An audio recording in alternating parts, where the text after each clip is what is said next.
All right, thanks for joining us again, folks, on a Family Through Service, a V2VG video podcast. And like you were saying, it's been a little bit since we've put up something, right? Oh, man, we've been swamped both business-wise and personal. Yeah, for real. Personal-wise. Yeah. So, but this is our busy year to raise money. Yeah. So we got like 2 busy times. So we have this time of year for raising money, and then the winter time for spending money. So Yeah, you know, yeah, we are back at it. Yes, but we did some.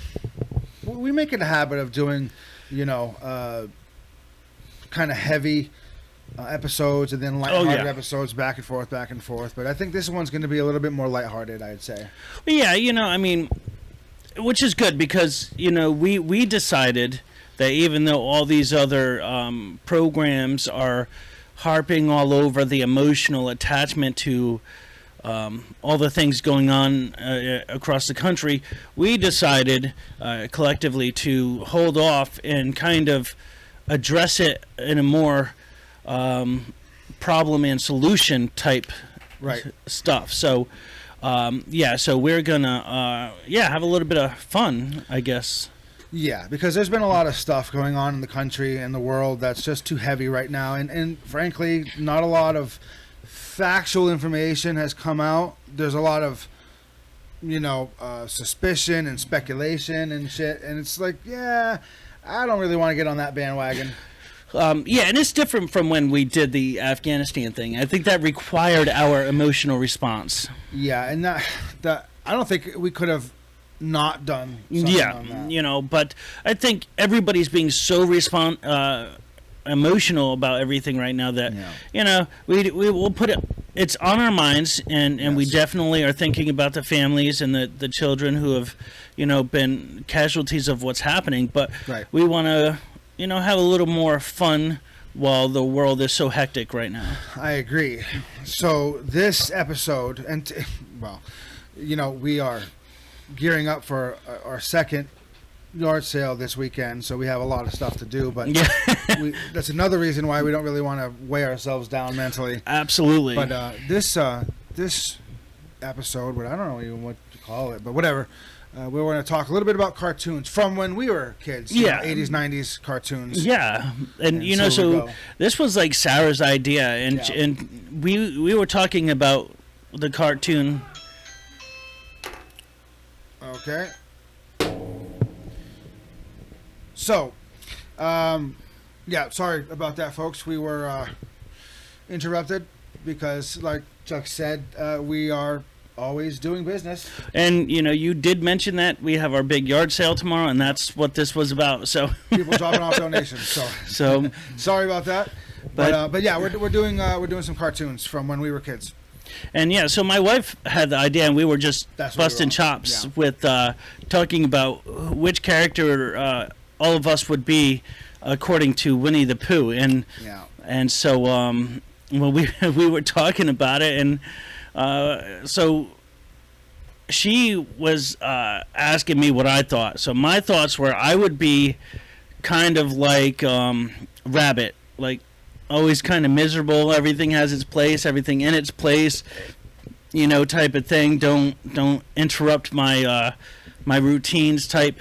And I think we were talking about you, Eric, as being the owl, because you're always, deep in thought. You're always, bringing new information to the table, and as you said, you're always sitting around doing nothing. That's right. So would you agree with that, or would you have a different? I think that's fair, and Jen being Tigger because she's going from one thing to the next thing to the next thing. That would be a unanimous thing. That's a unanimous decision. Yeah. Sorry, Jen. That's you. Yep. So, and it was it was really fun to talk about it. So it's fun when I asked my youngest son, Everin, which character he thought I would be, I don't know why, but the first thing that came out of his mouth was Piglet. I'm like, well, what the hell is that supposed to mean? Is it because I'm fat? So, that's the mind of a kid, right? It's you never know. It's really funny. Yeah. But Yeah. What was one of your favorite cartoons as a kid growing up? I mean, I know for those of us who watched cartoons, we all had favorites. Yeah. Right? So what was one of your top cartoons? I'd have to say G.I. Joe. Yeah, I really enjoyed that. I mean, it was the American, the patriotic, Yeah. And obviously a little bit of must have led me into joining the Marines. I mean, yeah.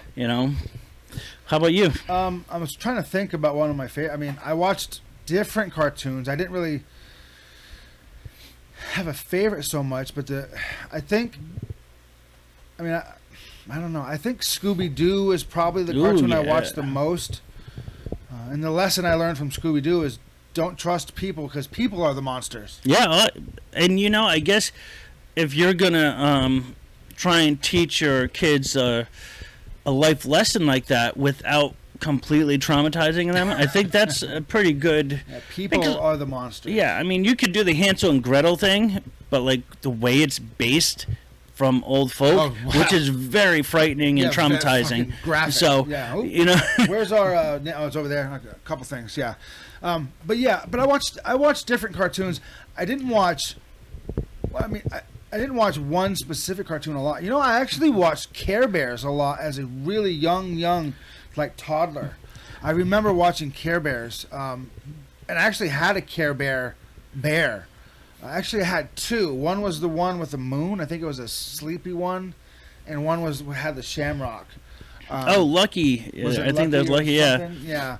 And I remember thinking how cool it would be to be able to walk around on the clouds. Is that something that they did? Yeah, they were like cloud walking bears. And I think so the first time I went up in a plane, right? And I went above the clouds, I was like, I think nowadays we would both fall under the category of grumpy bear, though. I think we would not be sharing a whole lot of care through our stomachs to to save the day. But but I did watch a lot of different cartoons like Transformers and He-Man and of course G.I. Joe and Inspector Gadget and all those different ones. I didn't watch very many cartoons in the 90s. I kind of, I did a lot of skateboarding and stuff in the 90s, but there were some that I watched, not, religiously, but most of it was back in the 80s when I was really young, in California. So yeah, but that's where I stand with cartoons anyway. Yeah. As far as I can remember, I don't know how much I forgot.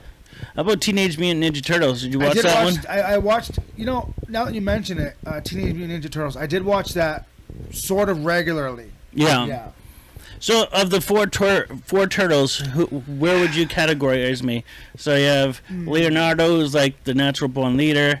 You got Donatello, who's the tech guy. Yeah. Raphael, who's the serious one. And Michelangelo, the partier. Shit. Yeah, right? You're different now than when you were a kid, you know what I mean?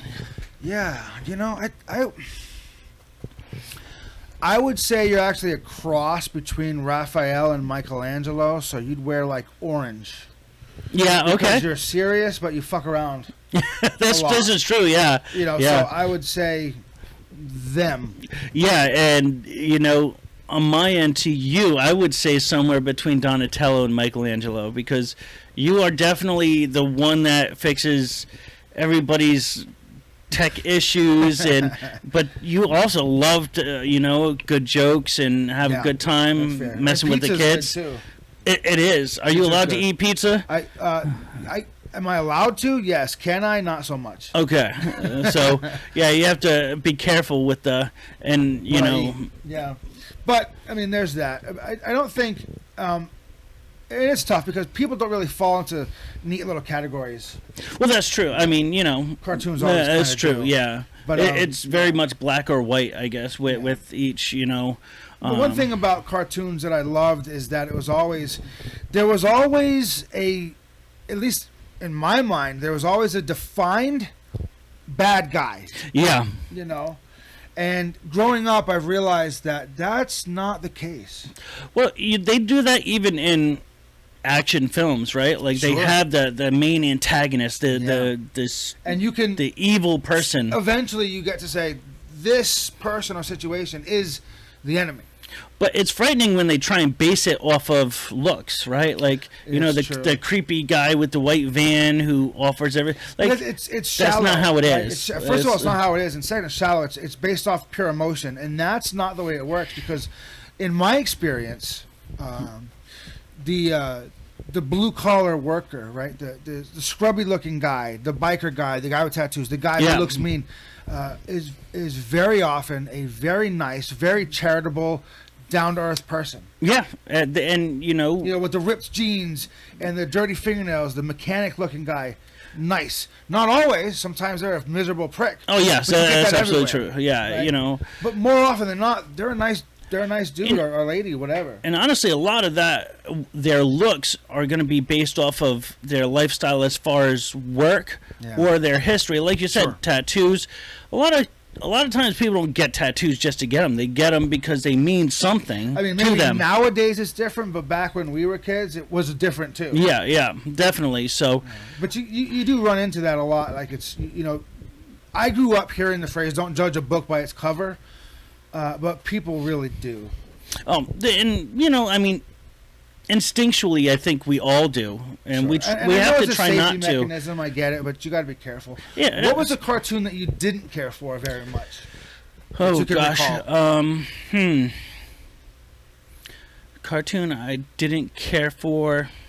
I'm trying to think of one too that you watched maybe, but you didn't really care for. Honestly, what was it? DuckTales or whatever, the one with the nephews. DuckTales. Yeah, I think that's what it was. I just felt like there really wasn't any give. You had the extremes. You had, Donald, who was a really miserable asshole all the time. And then you had 3 kids trying to be kids, and it was just, DuckTales was kind of just like a bland thing. Yeah, it's, I think for me, the cartoon that I didn't really care for was 90s cartoons, but I think it was Ren and Stimpy. I didn't really like. I couldn't really get into it. Ren and Stimpy and Cat Dog, I think, was one. Yes, I didn't get into that one either. And I tell you what, when SpongeBob SquarePants first came out, and my oldest son was watching it, I thought it was the most fucking stupid cartoon in the world. Yep. I was like, this is so dumb. And now it's between that and Gumball is one of my favorite cartoons. I actually watched the entire season 1 of SpongeBob overseas on a tiny little screen. So maybe that's why it has like a sentimental. Well, there's a lot of hidden adult humor. There is, and in Gumball, there's a lot of adult humor. And it comes from the kids. I'm not talking about Adult Swim cartoons. Yeah, no. American Dad. We're talking children cartoons. Yeah. The Adventures of Gumball, Darwin and Gumball. There's a lot of adult humor, and SpongeBob, I've come to realize there is too. Oh yeah, it's really, really funny stuff. But they write it so well that most kids just don't get it.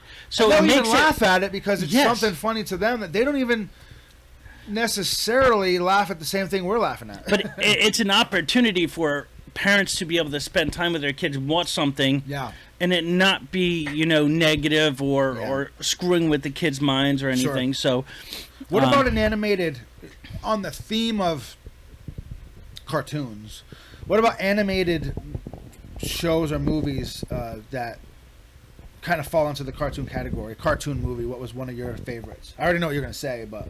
Oh, from like now? Or from whenever? As far as my favorite...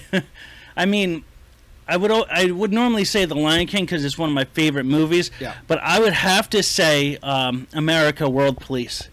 That is so freaking funny. Yeah. And especially as an adult and as a veteran, it's just it hits so many points. America, fuck yeah. Yeah.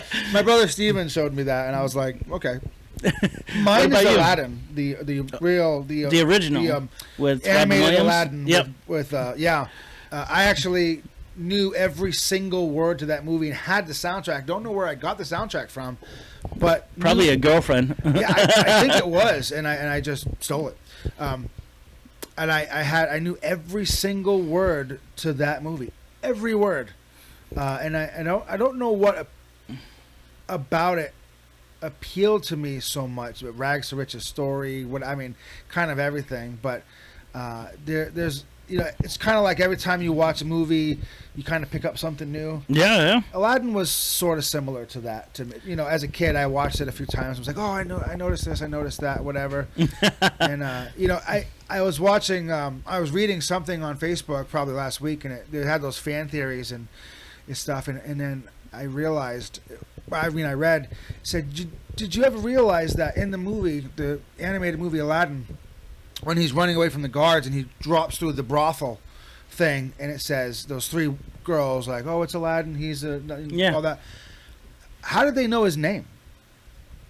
His mother probably worked there. Yeah, we'll go with that. Yeah, I mean, hey, it's a small town. It's like Littleton. No, that was a city. That was Agrabah. Yeah. How did they know his name? It's a small section in. Yeah. So I was like, oh, well, I'm not going to judge him.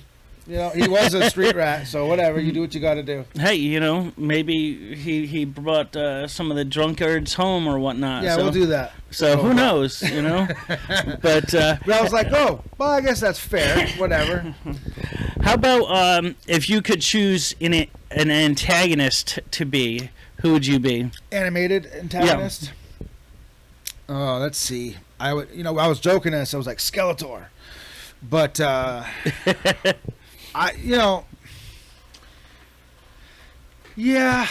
would say Jafar from Aladdin, because he was already powerful with his magic and manipulation.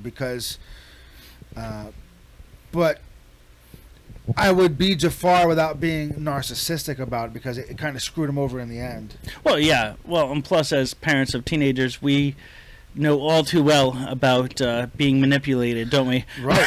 So, yes. There's that. But I think I would want to be Jafar because the base level of Jafar was already strong. Yeah. He was just definitely on the dark side, right? I mean, he was. What about you? For me, I would say Mr. Burns from The Simpsons. Like, how cool would it be to just have that much money to influence every aspect of everything. Kind of live like, basically he's immortal as far as we're concerned. Yeah, so not that I'm envious like that, but I'm just saying if I had the opportunity. I don't mean taking on all the negative things, just to be. Yeah. So or to be the claw guy from Inspector Gadget with the. Oh yeah, the cat. Yeah. Some people say that's actually Inspector Gadget. Maybe like his brother or him, his alter ego. Yeah. I wouldn't doubt it, because didn't he have he had the niece or daughter or something, right? Yeah. Penny. And so she was saving him from himself. Yeah, some fan theory like that. I don't know exactly, but whatever. I think the antagonists in a lot of in a lot of cartoons and movies, what really frustrates me about the antagonists is they have all this power, and and supposed intelligence, and they waste it. But it's that it's part of that whole 7 deadly sins, right? It's always one of those. It's a pride or a combination, or you know what I mean. Like so. And so, what's the lesson we can learn? Well, what do you think the lesson is for? Why do you think that cartoons in general appeal to kids and adults? And again, not Adult Swim cartoons, like whatever. Yeah. Classic cartoons. Why do they appeal to kids? Because there's TV shows, but why cartoons? Well, I think I think a big part of it is the color aspect. That's a whole actual one of the main reasons. I was thinking that too, because it's visual stimulus. Yeah, but I think also, it for kids it directly goes into that imagination step. Yeah. For Fantasia was the Mickey Mouse Fantasia was like they didn't even pops of color. Speak. Yeah. Right?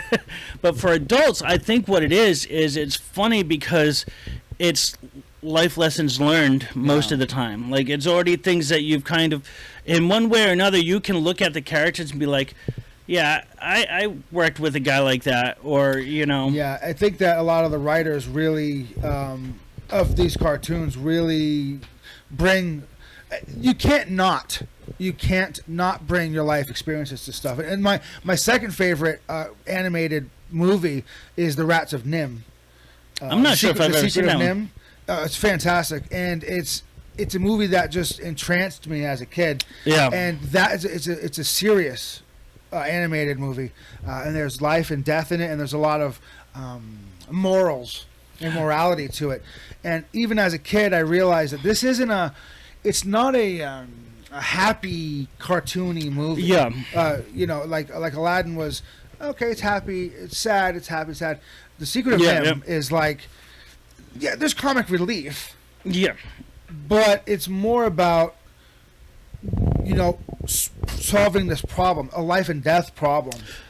Yeah. In a way I think that kids can relate to. And I think that's my answer for why do cartoons appeal to children. It's the characters in cartoons solve problems in a way that children can understand and relate to. Even if it's a fantastic, magical way. Yeah. Because kids can suspend belief. More easily than adults, because we've lived and unless you have a mental disorder that schizophrenia, paranoid schizophrenia and stuff, like where you just but what about your least favorite animated or cartoon movie? My least favorite, oh shit,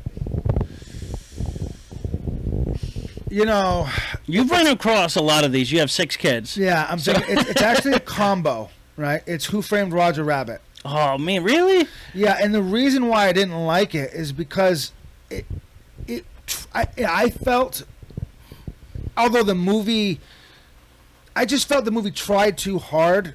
I think it was too far ahead of its time to really lock in what it was trying to do, and I think it was too convoluted. I think you're just jealous you couldn't get a chick like Roger Rabbit. Oh, the female rabbit thing.